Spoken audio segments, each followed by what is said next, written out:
Bonjour Sylvie Bermann. Merci beaucoup d'être notre invitée ce matin, ancienne ambassadrice en Chine, au Royaume-Uni, en Russie, auteur de ce livre, on va le voir, Madame l'ambassadeur. C'est aux éditions Talendier. Merci d'être avec nous pendant ces 20 minutes pour cette interview en partenariat avec la presse régionale, représentée par Christelle Bertrand du groupe La Dépêche. Bonjour Christelle. Bonjour Oriane, bonjour Sylvie Bermann. Et on va bien sûr très longuement revenir sur le déplacement d'Emmanuel Macron hier. Emmanuel Macron qui s'est rendu en Israël, en Cisjordanie, qui est arrivé hier soir en Jordanie, qui rencontre aujourd'hui le roi de Jordanie. Ça veut dire que la France détient l'une des clés de la résolution de cette crise ? La France est membre permanent du Conseil de sécurité, donc à ce titre-là, elle a des responsabilités. C'est un pays qui compte dans le monde, bon, moins sur ce sujet que les États-Unis, hein, il faut être lucide quand même. Cela dit, bon, le président Biden n'a pas eu de chance parce qu'il voulait se rendre également à Amman, faire un sommet avec des pays arabes, et il y a eu les mensonges du Hamas sur les frappes contre l'hôpital. Donc là, Emmanuel Macron peut heureusement le faire. Il est allé aussi à Ramallah, ce qui était important pour passer aussi un message sur l'avenir et un État palestinien. Et là, évidemment, en Jordanie. Et puis demain, d'après ce que je comprends, peut-être ce soir, je ne sais pas, au Caire également. Est-ce que ça veut dire qu'Emmanuel Macron, lui, est allé au bon moment ? Il est allé au bon moment, mais il a eu un peu de chance parce que les choses sont un peu retombées. Mais le fait que Joe Biden y aille à ce moment-là était tout à fait pertinent. Alors Emmanuel Macron a rappelé hier justement qu'Israël devait notamment accepter le droit légitime des Palestiniens à disposer, je le cite, d'un territoire et d'un État en paix et en sécurité à côté d'Israël. Est-ce encore possible après les derniers événements ? Alors, c'est la position traditionnelle de toute la communauté internationale. Mais ce qui s'est passé, c'est que depuis des années, finalement, on a mis de côté la question palestinienne. Il y a eu les accords d'Abraham et les Américains ont finalement espéré qu'une normalisation diplomatique avec les grands pays arabes de la région réglerait le problème. Or là, on voit que ce n'est pas le cas. Évidemment, le Hamas n'est pas un interlocuteur possible, puisque c'est un groupe terroriste et que ces frappes ont été absolument monstrueuses. C'est des pogroms véritablement. En même temps, s'il n'y a pas d'avenir pour le peuple palestinien, il n'y aura jamais de paix non plus. Donc, mais juste, est-ce que c'est le moment ? Parce que Benyamin Netanyahou, il est dans un désir de venger Israël après l'attaque du 7 octobre. Est-ce qu'on est dans le temps du dialogue ? Mais je pense qu'en tout cas, il faut donner une perspective et ne pas effectivement rester dans le temps présent.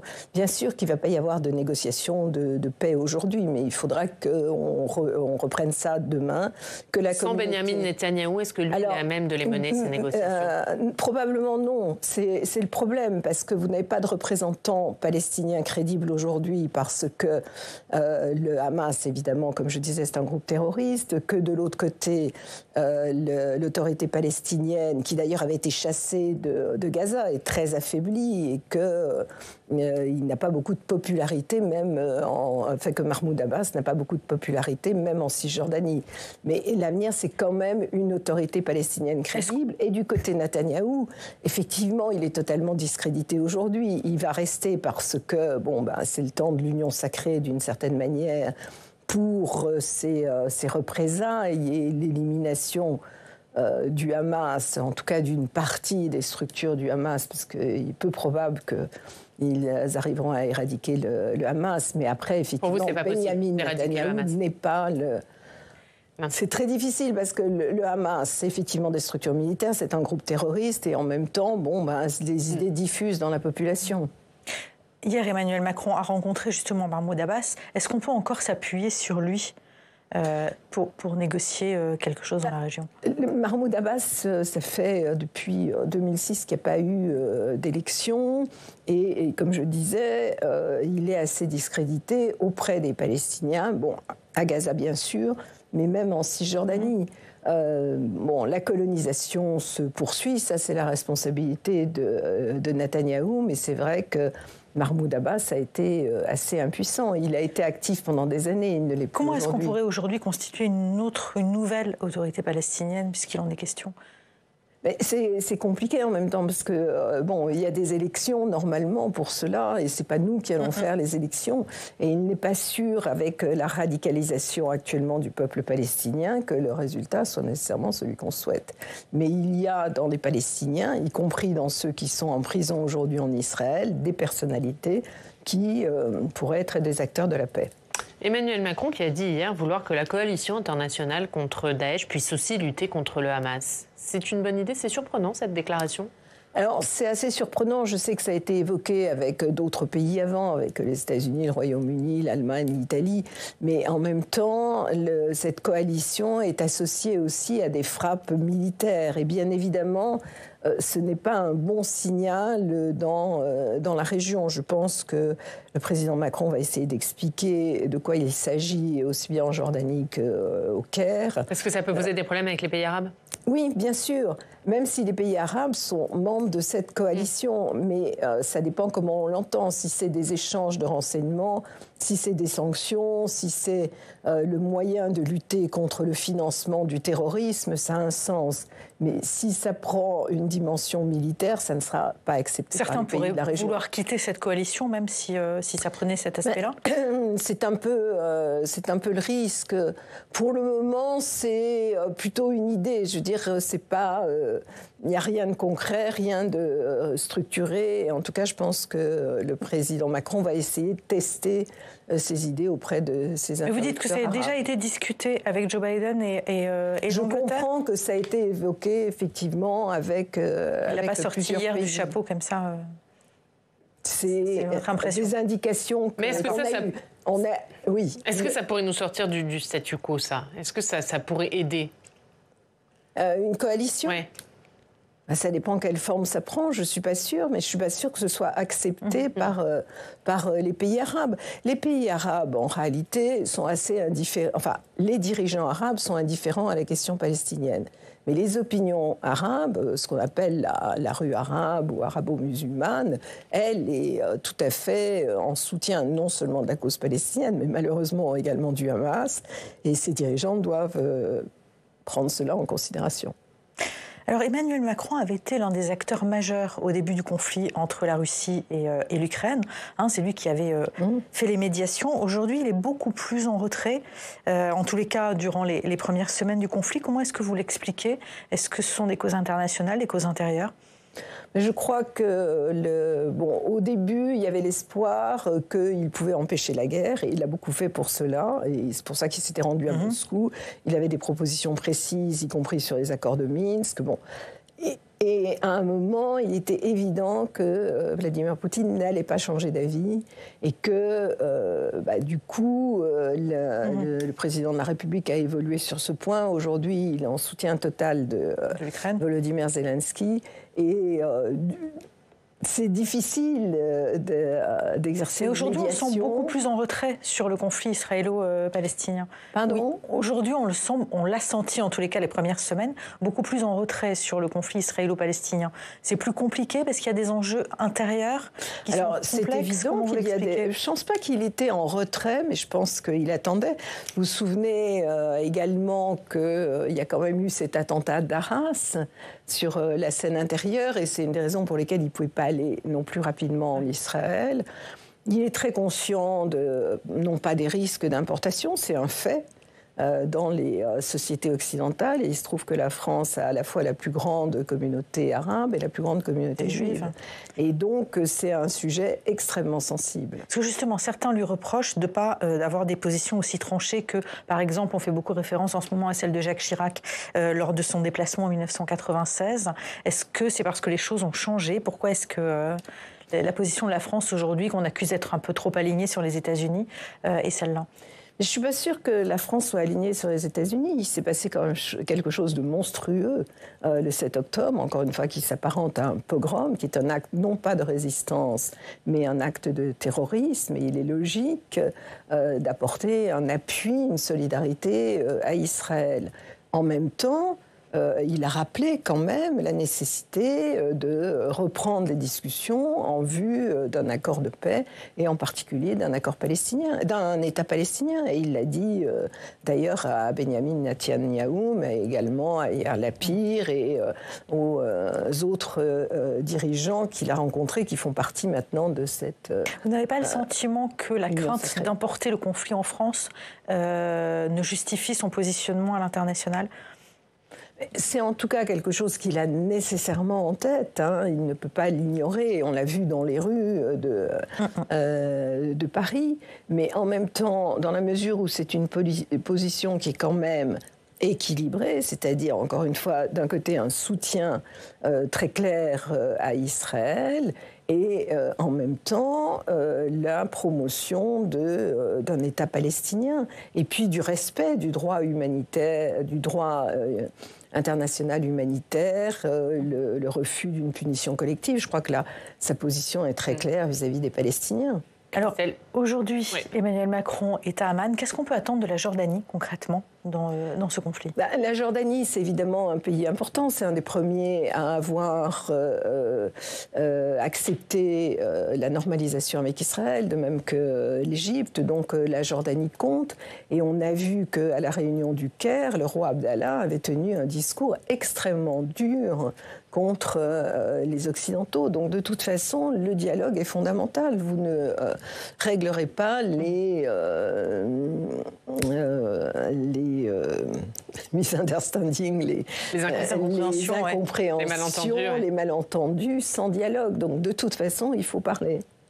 Est-ce que cette visite, elle est aussi liée à la crainte que le conflit ne se généralise à toute la région ? Il a appelé hier le Hezbollah libanais, le régime iranien, à ne pas prendre de risques inconsidérés, a-t-il dit. Est-ce que ce risque existe ? Oui, il y a un risque d'embrasement, bien évidemment. De toute façon, l'Iran soutient à la fois le Hamas et le Hezbollah, qu'ils ont formé et à qui ils fournissent des armes.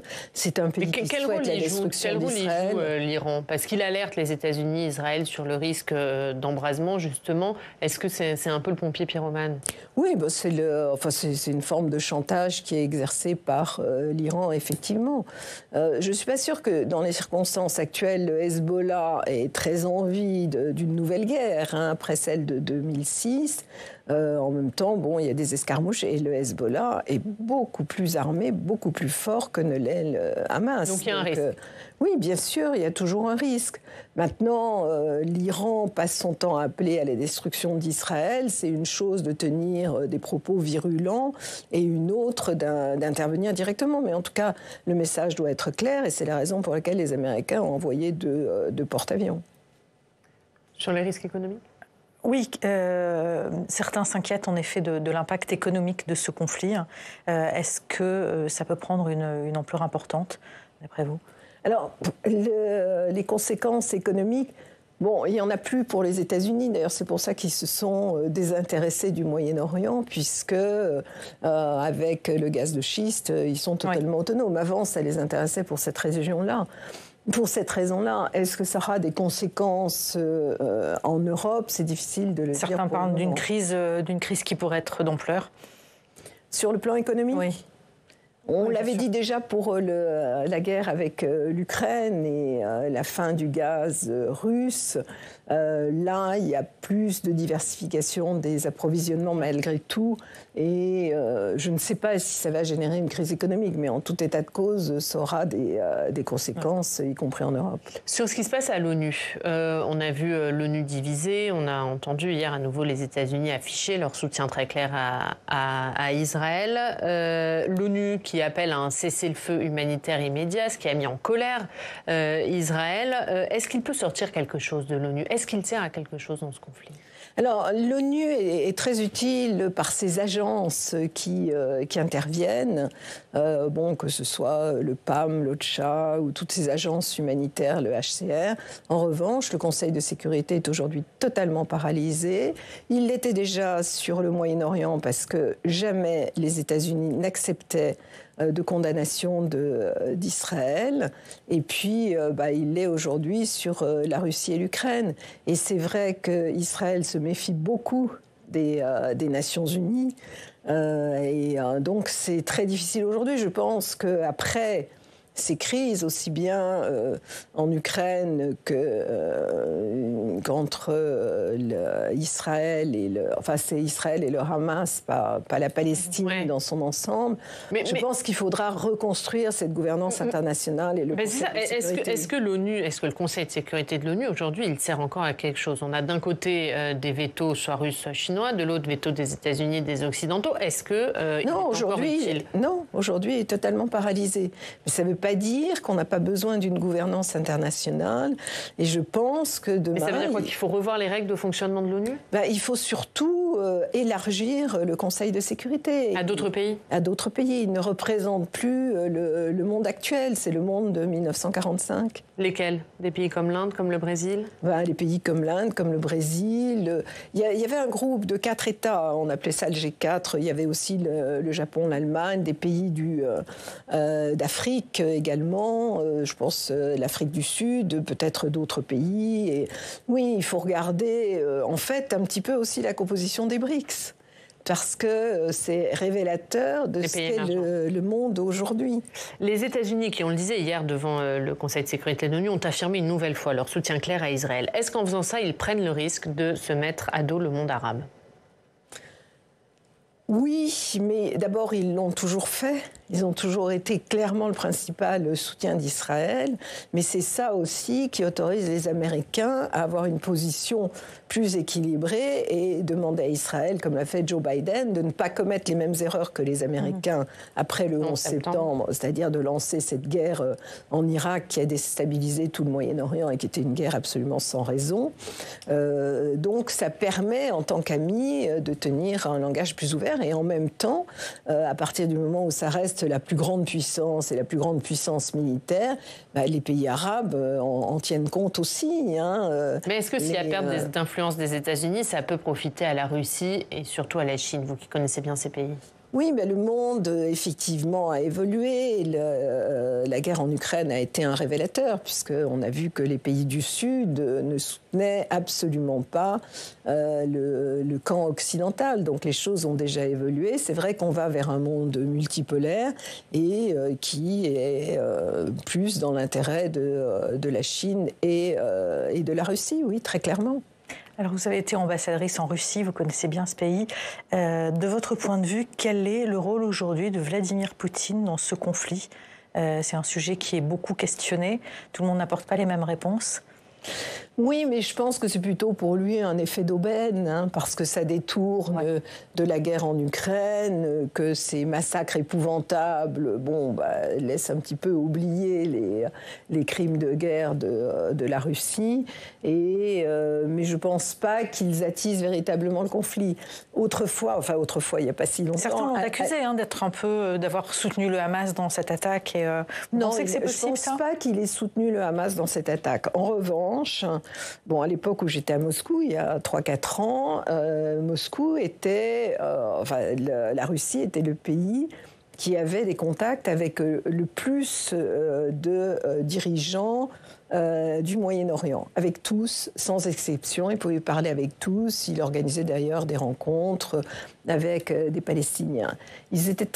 Poutine était très proche de Netanyahou. Aussi parce qu'il y a une communauté de plus d'1 million de Juifs en Israël, 1 million de Russes, en Israël. Aujourd'hui, il voit l'intérêt de soutenir effectivement un représentant de ce Sud global dans son esprit. Donc effectivement, il a évolué, il est moins équilibré sur le sujet. Je ne pense pas... Donc, il soutient effectivement... je ne sais pas s'il soutient directement le Hamas, mais en tout cas... Parce qu'hier, il s'est ému légitimement de ce qui se passe dans la bande de Gaza, mais certains y ont vu un signe d'un positionnement clair... En tout cas, puisque aujourd'hui le monde est divisé entre Nord et Sud, effectivement, il prend le parti du Sud et donc des Palestiniens contre les États-Unis, alliés d'Israël. La Chine, elle aussi, a soutenu, s'est montrée très critique vis-à-vis de l'État hébreu. Est-ce que ça peut être de nature à déséquilibrer le conflit, justement, positionnement de la Russie et de la Chine? J'ai tendance à penser que ce sont des positions opportunistes, parce que quand j'étais à la fois en Russie et en Chine.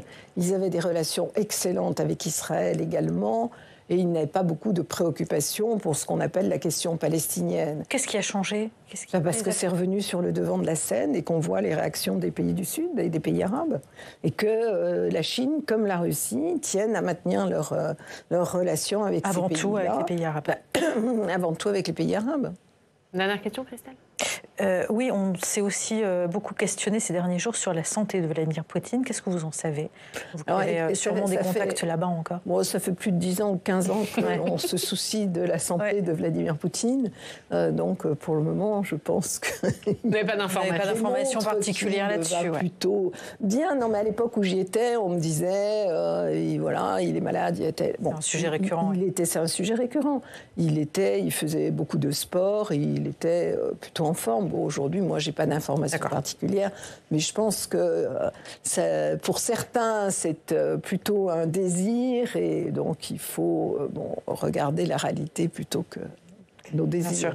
Merci Sylvie Bermann. Merci beaucoup d'avoir été notre invitée pour nous parler de ce déplacement d'Emmanuel Macron qui était donc hier en Israël, en Cisjordanie, qui est aujourd'hui en Jordanie et peut-être, vous nous le dites, qu'il se rendra également en Égypte. On va remontrer votre livre, Madame l'ambassadeur, c'est aux éditions Talendier. Merci Sylvie Bermann. Et ce déplacement d'Emmanuel Macron, c'est la une de la Dépêche, hein, Christelle. Oui. Israël, Macron entre guerre et paix, c'est à la une de votre journal. On en parle tout de suite dans le Club des Territoires.